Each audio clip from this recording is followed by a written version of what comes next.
There are no words truly to describe what happened today. This was a demolition effort. Ironically, we're in New York in 2001. You remember that? But yeah. Um, what a meltdown of epic proportions. The Philadelphia Eagles come out here and showed no heart, no fight. That dog was utterly defeated. Rock bottom, you thought it was last week? Nah.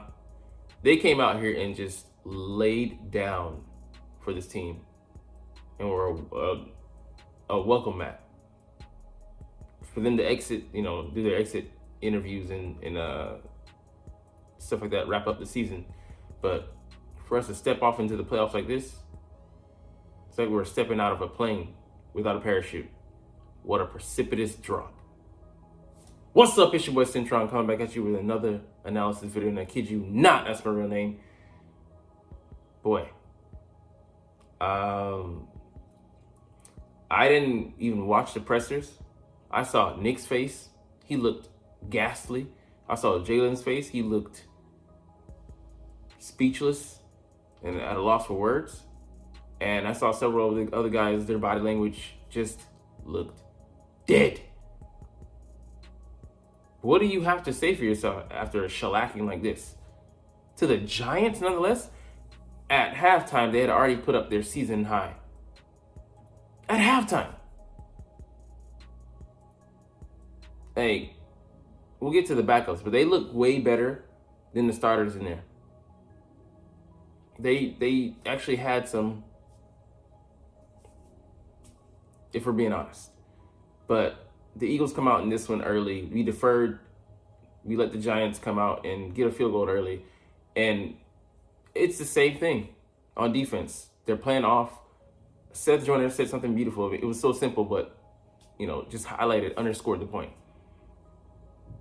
You know why we're not getting turnovers on defense?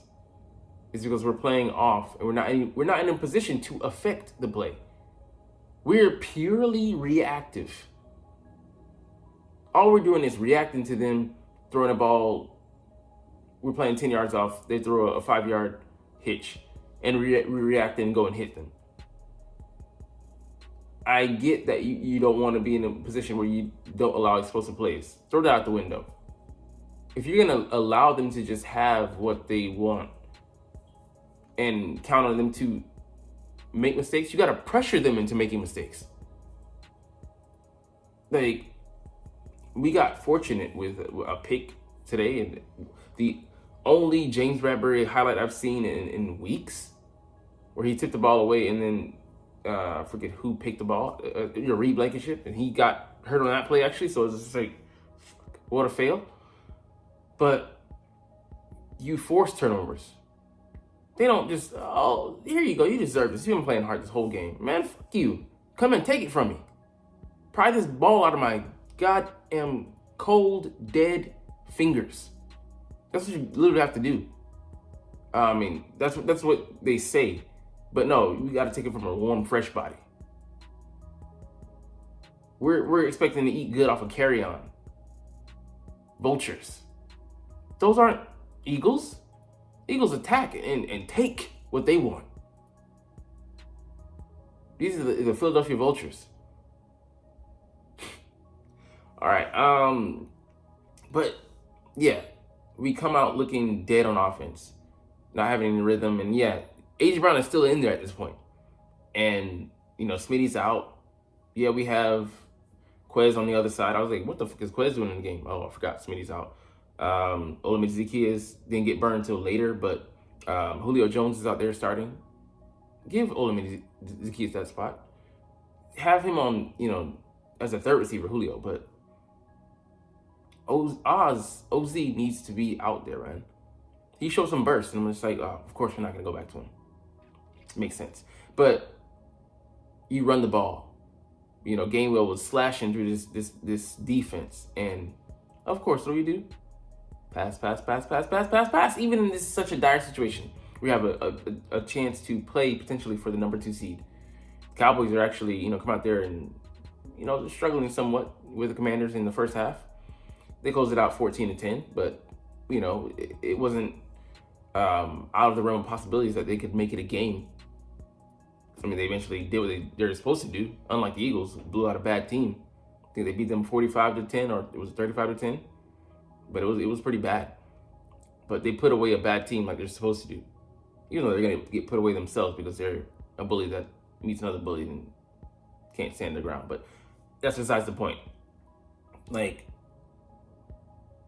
this team showed you that you should have no reason to put stock in them in beating anybody in the NFL.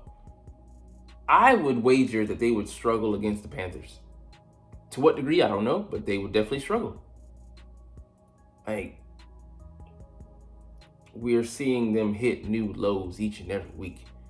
And with this kind of showing, like I said, we put in the back after halftime because Nick was like, I waved the white flag because there's just nothing positive is going to come out this loss. Writing off as a loss after halftime, like that's horrible. I mean, his body language on the sidelines, he looked despondent. You're the head coach, man. You're supposed to inspire these guys, and you're looking like this. And then the move to Matt Patricia has epically blown up in their faces. It's such a slap in the face of Sean Desai, and I get it. He wasn't the best coordinator after the back-to-back shellackings we took from the 49ers and then the Cowboys. But you should have never taken away the keys to the car from him. Because now you're in a position where you should be going back to him on hands and knees, begging for him to take back control of this ship. He's like, nope, you're the captain now. That's what he should say professionally. Off the record. But professionally, he should be like, no, I stand by your decision. You want this? You got it. Matt Patricia, he's running, at the very least, he's running Sean Desai's defense, and he's adding in some elements, and it ain't working. They just were a fucking doormat out there today, looking horrible, atrocious, putrid, disgusting, vile. Like they were just I can't say that. Like they were getting preyed on. Birds of prey were getting preyed on. How about that? But yeah, just lackadaisical, going through the motions. Just, I mean, there were some people that shine. I will maybe go to some of the players. I'll tell you that, whether they pass the eye test or not. But Tyrod Taylor should not be having 300-yard games against us at this stage in his career. Just lighting us up, playing zone coverage, and we're just getting beat the hell up. I'm so tired. I agree with, Seth Joyner ad nauseum. He's been saying this the past couple weeks, but I'm so sick and tired of the Vic Fangio scheme. It's been figured out by the league. It's no secret. You saw, Vikings D coordinator has been fired, but you look at the disciples of him, of Vic Fangio and himself, they're ranked no higher than, I think, 15th with the defense that is being run, and everybody else is like 19th, 20th, 26th. It's not good. Bottom of the league, or at the very best, middling defenses. And that's what you want to we're like, yeah. Going back to what Howie Roseman says, if you're not being innovative, you're behind, you're emulating what other people do. You're behind the curve. You're not setting the tone. You're not setting the precedent for being in front of the trends. What do we do in the offseason? Go and hire the guy for a scheme that doesn't really affect the quarterback. It looks to hold him in place. It's not aggressive. I mean, Jim Johnson, that was defense that we could, aspire to be. Hasn't been the same since, unfortunately he passed, and we sought after. But the defense is not it. It's not it. So stop pursuing disciples of this tree. It's fruit of the poisonous tree, if I call it that. anything. Yeah, I don't want to. I want to see someone who's aggressive, but I know that they're looking to bring in a coach because Nick, he's a yes man. He has a yes man around him. They want to have somebody come in that they can control. So that would definitely be a no to Bill Belichick. And I'd love him as a D coordinator, but not an offensive. Not a head coach because I don't trust him to come in and buy the groceries and cook with them. But you got to bring in a coach with some balls, who's gonna tell you straight to your face, "Fuck off. Let me do this. Let me run it. Sit your fucking ass down in the press box and let me run the damn shit. Shut the fuck up. Sit down and let me do my goddamn thing." And I just don't think that's Nick. I think at the worst, they control who they bring, who he brings in, offensive coordinator and defensive coordinator. At worst, if he doesn't show up next week, he could be on the hot seat. Black Monday is next week, and he can get added as a late unwrapped gift present return to the store edition. So we'll see, man. But it's pretty damn bad here in Philadelphia. Lost the last 5 out of 6. The one team that we beat us handily.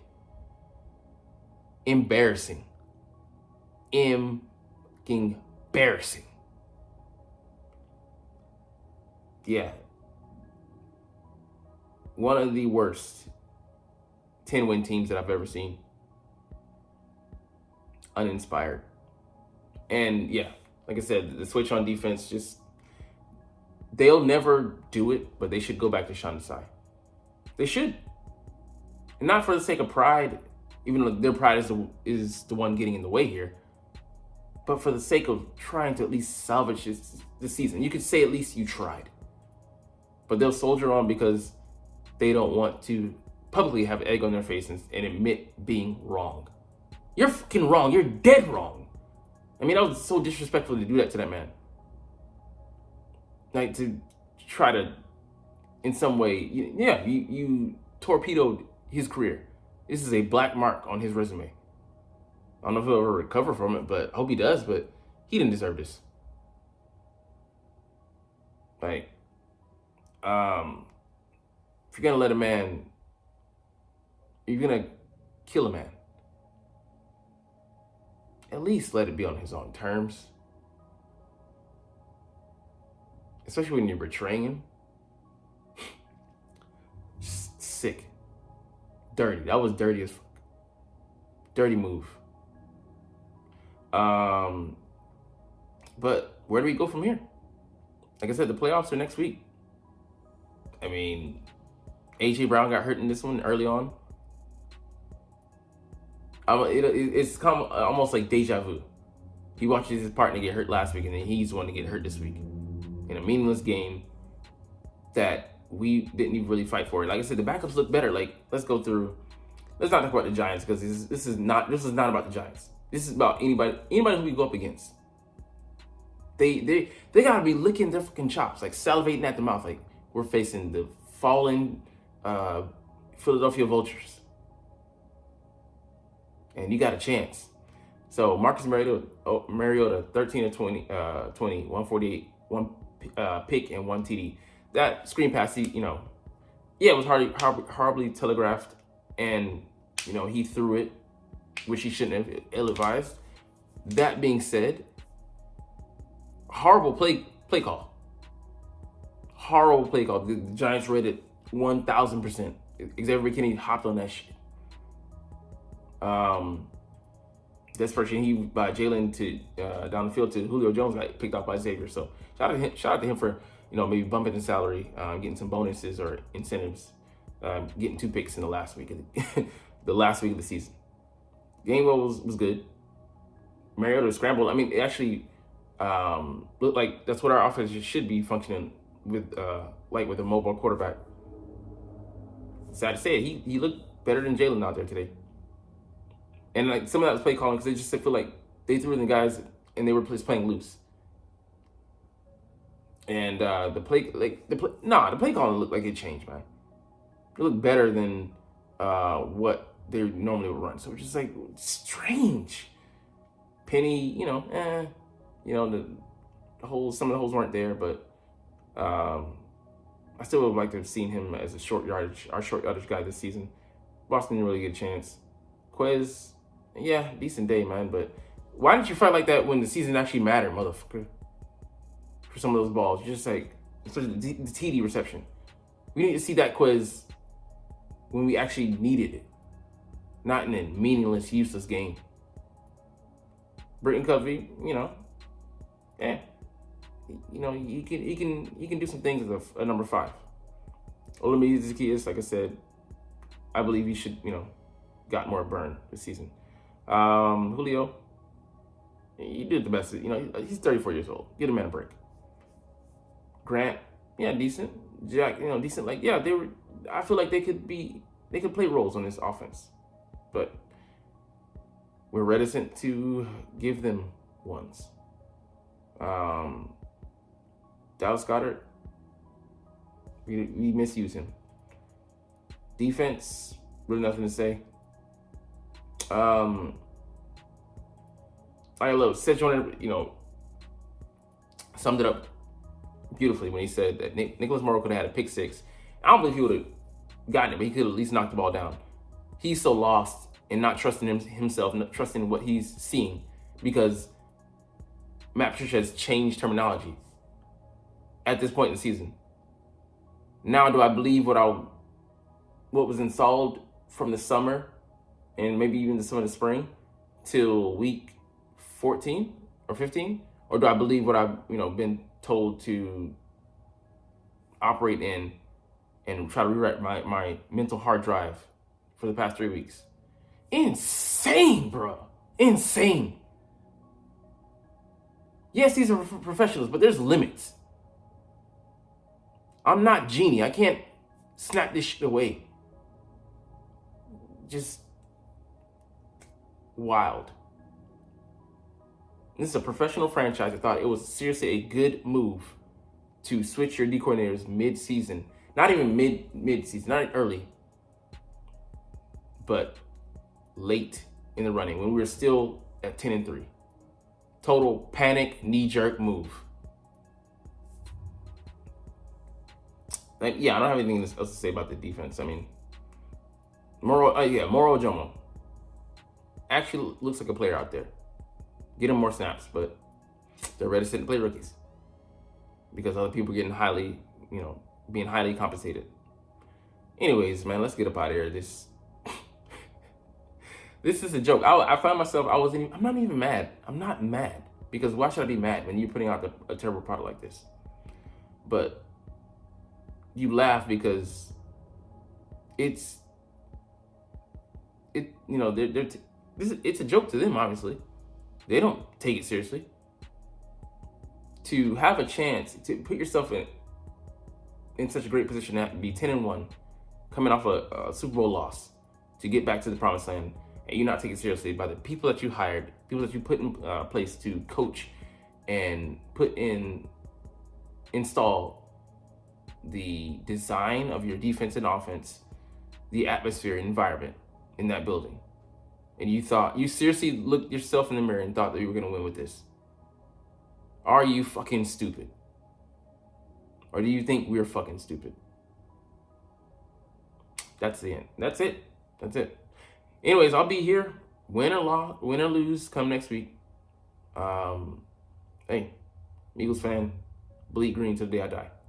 But let's get up out of here. You're sick in here. You're not even here. You're not even watching it, but it's all good because I love making these videos and I love talking about the Eagles even when we're dog shit. But like I said, let's chunk deuces. And as always, it's fly Eagles fly and let's motherfucking go. Like, comment, share, and subscribe. Thanks for watching. Check me out at Cintron Anime, Cintron Life, or Cintron Laughs, or other social media.